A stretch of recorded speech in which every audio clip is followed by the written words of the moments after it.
మాజీ క్రికెటర్ రాష్ట్ర మంత్రి మహమ్మద్ అజారుద్దీన్ ఎమ్మెల్సీ పదవిపై సస్పెన్స్ కొనసాగుతోంది. ఏప్రిల్ 30వ తేదీలోపు ఆయన ఎమ్మెల్సీగా నామినేట్ కాకపోతే రాజ్యాంగ నిబంధనల ప్రకారం మంత్రి పదవికి రాజీనామా చేయాల్సిన పరిస్థితి ఏర్పడనుంది.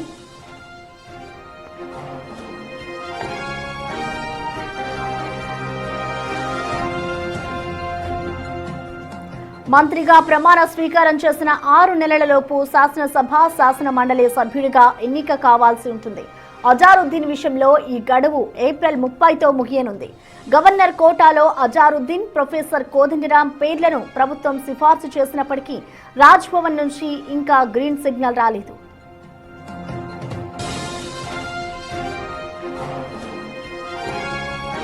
అజారుద్దీన్ పై ఉన్న గతంలోని కొన్ని కేసులు, హెచ్సీఏ వివాదాలు ఫైల్ క్లియరెన్స్ కు అడ్డంకిగా మారినట్లు తెలుస్తోంది.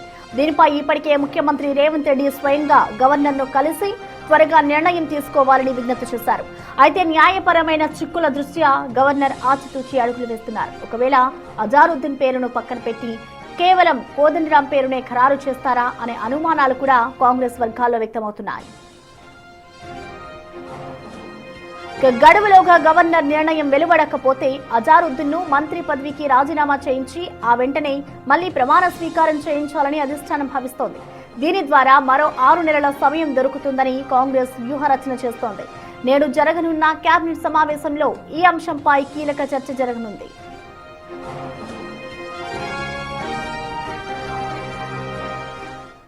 ఇక దీనికి సంబంధించిన లేటెస్ట్ అప్డేట్స్ ని మా ప్రతినిధి హేమ లైవ్ లో అందిస్తారు. Hema, over to you. ఈరోజు కేబినెట్ లో అటు కీలక చర్చగా అజరుద్దీన్ కి సంబంధించినటువంటి అంశం మారనుంది. ఇప్పటికే ఈరోజు 3 గంటలకు అటు సచివాలయం వేదికగా ముఖ్యమంత్రి రేవంత్ రెడ్డి అధ్యక్షత జరగబోయేటటువంటి కేబినెట్ మీటింగ్ లో అనేక అంశాలపైన కూడా చర్చించనున్నారు. ఒకటి ఆర్టీసీ, మరొకటి కాళేశ్వరం పైన హైకోర్టు ఇచ్చినటువంటి తీర్పు అయితే మరొక కీలక అంశం అజరుద్దీన్ కి సంబంధించినటువంటి ప్రస్తుతం ఏదైతే ఇష్యూ జరుగుతుందో అది ఇప్పటికే అటు కోర్టు తీర్పు ఈ నెల 30 లోపు అజరుద్దీన్ కి సంబంధించి ఏదో ఒక నిర్ణయం తీసుకోవాలి. గవర్నర్ కోట ఎమ్మెల్సీకి సంబంధించి గవర్నర్ ఏదో ఒక నిర్ణయం తీసుకోవాలంటూ కూడా ఇప్పటికే అటు హైకోర్టు గడువిచ్చింది. ఆల్మోస్ట్ 6 నెలల క్రితమే దీన్ని కోర్టులో ఆశ్రయించినప్పుడు 30 తారీఖు లోపు దీనిపైన ఏదో ఒక అంశం వెల్లడించాలి అంటూ కూడా చెప్పింది. కానీ అనేక సార్లు అటు నేరుగా గత గవర్నర్ని కానివ్వండి, ప్రస్తుతం ఉన్నటువంటి గవర్నర్ని కానివ్వండి, నేరుగా ముఖ్యమంత్రి రేవంత్ రెడ్డి వెళ్ళి కలిసారు, మంత్రులంతా వెళ్ళి కలిసారు.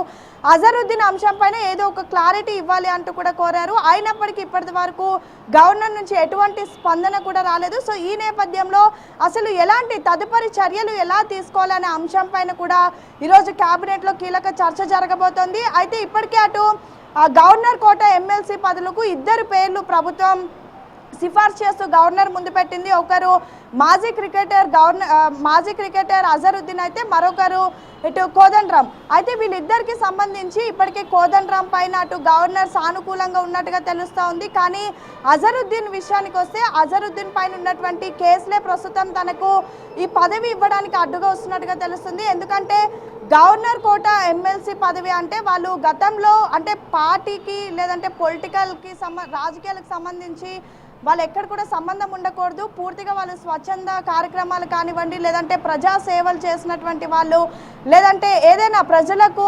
ఉపయోగపడే కార్యక్రమాలు చేసే వాళ్ళకి ఈ గవర్నర్ కోటాలో పదవి అనేది ఇస్తూ ఉంటారు.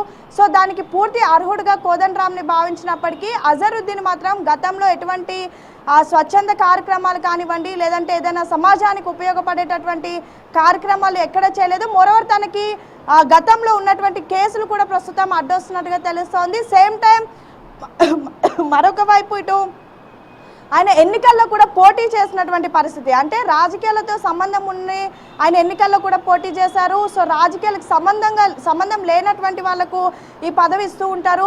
సో వీటన్నిటిని బేస్ చేసుకొని కూడా ప్రస్తుతం గవర్నర్ దీనిపైన ఇంకా తన నిర్ణయాన్ని వెల్లడించడం లేదు. కానీ మరొక 7 రోజులు గడువు ఉంది.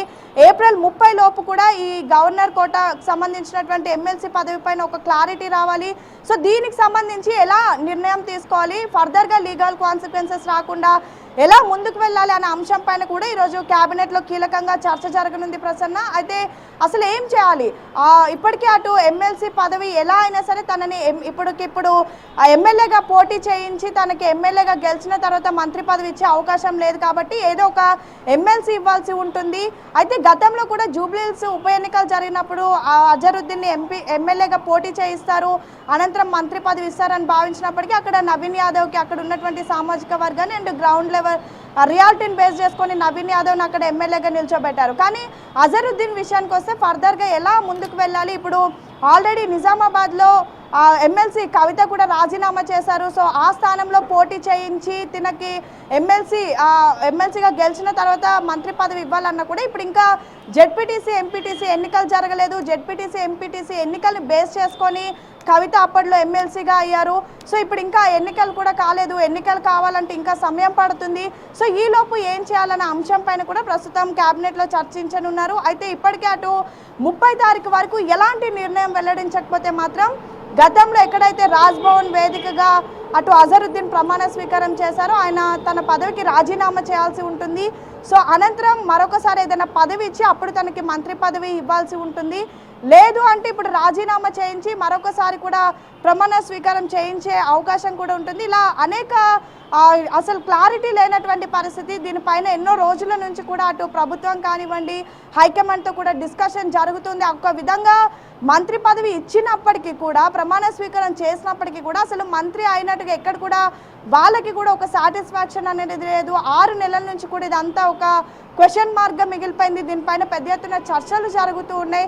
సో అసలు ఏం చేయబోతోంది ప్రభుత్వం నెక్స్ట్? మరొక 7 రోజుల్లో గవర్నర్ నిర్ణయం తీసుకోకపోతే ఎలా ముందుకు వెళ్ళాలి అజరుద్దీన్కి సంబంధించిన అంశం పైన అంటూ కూడా ఈరోజు క్యాబినెట్లో కీలకంగా చర్చ జరగబోతుంది. ఇప్పటికే దీనిపైన హైకమాండ్తో కానివ్వండి ఇతర న్యాయవాదులతో కూడా ప్రముఖ న్యాయవాదులతో కూడా చర్చించినట్టుగా తెలుస్తుంది. సో వీటన్నిటికీ సంబంధించి ఈరోజు క్యాబినెట్లో చర్చ జరుగుతారు. అటు గవర్నర్ కూడా ఇప్పటి వరకు చూసుకుంటే కోదండరాం పైన ఎటువంటి అబ్జెక్షన్ లేనప్పటికీ అజరుద్దీన్ పైన మాత్రం అబ్జెక్షన్ చూపిస్తున్నారు. మరి మరొకసారి గవర్నర్ని కలుస్తారా లేదంటే ఏం చేయబోతున్నారు అనేది మాత్రం క్యాబినెట్లో నిర్ణయించాక తెలియబోతుంది. ప్రసన్న, అయితే హేమ, అంటే దీనికి సంబంధించి ఇటు అజరుద్దీన్ పదవికి సంబంధించి అయితే ఏప్రిల్ 30 వరకు గడువు ఉంది కాబట్టి ఇవాళ క్యాబినెట్లో నిర్ణయం తీసుకుంటారా లేదంటే అప్పటి వరకు వెయిట్ చేసి దీనిపై ఒక సస్పెన్స్ అయితే ఉంది కాబట్టి అప్పటి వరకు వెయిట్ చేస్తారనుకోవచ్చా? ఇంకా వెయిట్ చేయడానికి ఏం లేదు. ఈరోజు ఏదో ఒక నిర్ణయం ఖచ్చితంగా తీసుకోవాల్సి ఉంటుంది. ఎందుకంటే 7 రోజులు మాత్రమే ఉన్నాయి. ఇప్పటి వరకు గవర్నర్ స్పందించలేదు. పోయిన ఆదివారం కూడా అటు ముఖ్యమంత్రి రేవంత్ రెడ్డి ఇతర మంత్రులు కూడా కలిసి వెళ్ళి గవర్నర్ని కలిశారు. ఇదే అంశం పైన కూడా ఏదో ఒక క్లారిటీ తీసుకోవాలి, వీళ్ళనంత త్వరగా డెసిజన్ని చెప్పాలి అంటూ కోరారు. అయినా గవర్నర్ నుంచి ఎటువంటి స్పందన కూడా రాలేదు. సో దీనికి సంబంధించి ఖచ్చితంగా ఇది ప్రజెంట్ ఒక క్వశ్చన్ మార్క్గా మారిపోయింది, ఒక తలనొప్పిగా మారిందని చెప్పుకోవచ్చు. ఇదే అంశం పైన ఢిల్లీకి వెళ్ళిన ప్రతిసారి హైకమాండ్తో కూడా ఇటు ముఖ్యమంత్రి రేవంత్ రెడ్డి చర్చిస్తున్నారు. యాక్చువల్లీ రాష్ట్ర క్యాబినెట్ మంత్రివర్గంలో కూడా పూర్తిగా అన్ని సామాజిక వర్గాలకు సముచిత న్యాయం జరిగే విధంగా క్యాబినెట్ కూర్పు జరగాలి అని భావించి ఇటు మైనారిటీలకు కూడా స్థానం కల్పించాలి అని అజరుద్దీన్కి ఇచ్చారు. అజరుద్దీన్ అటు మాజీ క్రికెటర్గా అండ్ మోరోవర్ కాంగ్రెస్కి కూడా ఎంతో అంటే హైకమాండ్కి కానివ్వండి ఇటు రాష్ట్రంలో కూడా చాలా యాక్టివ్గా ఉన్నటువంటి లీడర్. సో అజరుద్దీన్కి ఇస్తే మైనారిటీలో కూడా ఒక మంచి మెసేజ్ వెళ్తుంది అని భావించారు. అన్నట్టుగానే అతను దేశం కోసం అప్పట్లో క్రికెటర్గా చేశారు. అప్పట్లో ఏదైతే ఆయన ఒక ప్లేయర్గా కూడా ఉన్నారు. వీటన్నిటిని కూడా దృష్టిలో పెట్టుకొని గవర్నర్ కోట ఎమ్మెల్సీలో తన పేరుని సిఫార్సు చేస్తే అటు అనేక టెక్నికల్ ఇష్యూస్ని బేస్ చేసుకొని గవర్నర్ అంటే మొదటి నుంచి ఉన్నటువంటి గవర్నర్లు ఎవ్వరు కూడా దీనికి ఇప్పటి వరకు ఆమోదం తెలపలేదు, దీనిపైన ఒక డెసిజన్ తీసుకోలేదు. స్టిల్ ఇది ఇంకొక పెండింగ్లానే ఉంది. సో ఇదే అంశాన్ని బేస్ చేసుకొని అంటే హైకోర్టుకి వెళితే హైకోర్టు కూడా ఏప్రిల్ 30లోగా ఏదో ఒక గడువు తీసుకోవాలి అంటూ 6 నెలల పాటు సమయం ఇచ్చింది. 6 నెలల నుంచి కూడా ఇదే అంశం పైన అనేక సార్లు గవర్నర్తో కలిసి మాట్లాడిన ఇతర ఎన్ని ప్రయత్నాలు చేసినా కూడా దీనికంటే ఒక కొలిక్కి రాలేదు. సో ఈరోజు క్యాబినెట్ ఎందుకంటే 30 తారీఖు డెసిజన్ తీసుకోవాలి, మరొక 7 రోజులే ఉంది. సో దానికంటే ముందే ఈరోజు క్యాబినెట్ భేటీ అవుతుంది కాబట్టి క్యాబినెట్లో అటు ప్రస్తుతం జరుగుతున్న ఆర్టీసీ సమ్మె కాళేశ్వరంకి సంబంధించినటువంటి కీలక అంశాలతో పాటు అజరుద్దీన్ అంశం కూడా చాలా కీలక చర్చగా మారనుంది. ఖచ్చితంగా దీనిపైన ఈరోజు ఏదో ఒక డెసిజన్ కూడా తీసుకోబోతున్నారు. మరొకసారి గవర్నర్ని కలుస్తారా లేదంటే ఈలోపే అజరుద్దీన్తో రాజీనామా చేయించి మరొకసారి ఫర్దర్గా ఎలా ముందుకు వెళ్ళాలన్న అంశం పైన డిస్కస్ చేస్తారు. సో చూడాలి మరి ప్రసన్న ఎలాంటి నిర్ణయం తీసుకోబోతున్నారు. అంటే పూర్తి కాంగ్రెస్ పార్టీలో ఇది ఒక ఉత్కంఠ నెలకొంది. అసలు అజరుద్దీన్కి మంత్రి పదవి ఉంటుందా పోతుందా అంటూ ఒక డిస్కషన్ జరుగుతుంది. కాబట్టి ఈ నేపథ్యంలో ఈరోజు ఏదో ఒక నిర్ణయం అయితే తీసుకునే అవకాశం కనిపిస్తూ ఉంది. Thank you Hema.